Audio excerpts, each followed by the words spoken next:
Affittare a residenti? Meglio di no. La principale preoccupazione è di avere a che fare con situazioni di morosità e non riuscire a riavere il proprio immobile in tempi brevi.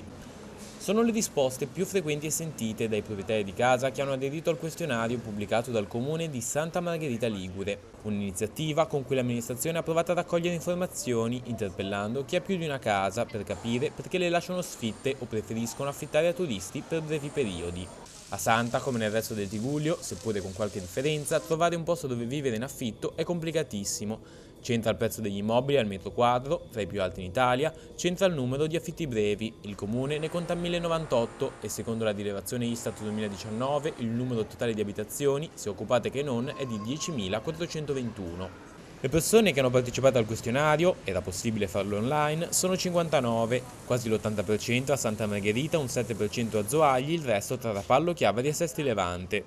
Un numero rilevante di questi immobili non sono affittati. Tra le ragioni più rilevanti, il questionario ha varie opzioni a cui dare una priorità da 1 a 5, la più sentita è la preoccupazione ad entrare in possesso dell'immobile in tempi troppo lunghi. Subito dopo, il timore di incorrere in morosità o danni.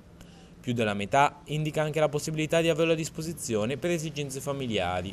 Più incerte invece come livello di priorità le risposte sull'averlo messo in affitto per i turisti perché garantisce maggiori guadagni. Non sorprende quindi che tra le agevolazioni per rendere più appetibile l'affitto ai residenti le preferite siano un fondo di garanzia applicato sul canone di locazione, utilizzabile in caso di morosità o danni all'immobile, e la possibilità di visionare un archivio dei profili dei possibili inquilini e quindi poter fare una scelta sulla base di personali valutazioni. Più sotto invece la riduzione dell'IMU per le locazioni a residenti e le agevolazioni per ristrutturare l'immobile. La metà delle persone che hanno partecipato sostiene che l'affitto mensile congruo per le caratteristiche dell'immobile è dai 750 ai 900 euro, il 35% nella fascia 600-750, il restante dai 450 ai 600.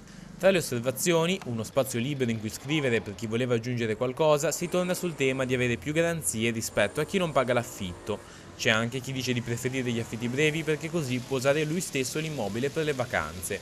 La sintesi più efficace, al di là delle esigenze particolari o delle singole esperienze vissute, è quella di un utente che scrive: osservazioni perché affitto breve rispetto a affitto lungo, maggiore verifica dell'appartamento con possibilità contrattuale inferiore all'anno, maggiore guadagno a parità di periodo di locazione, maggiore sicurezza legale.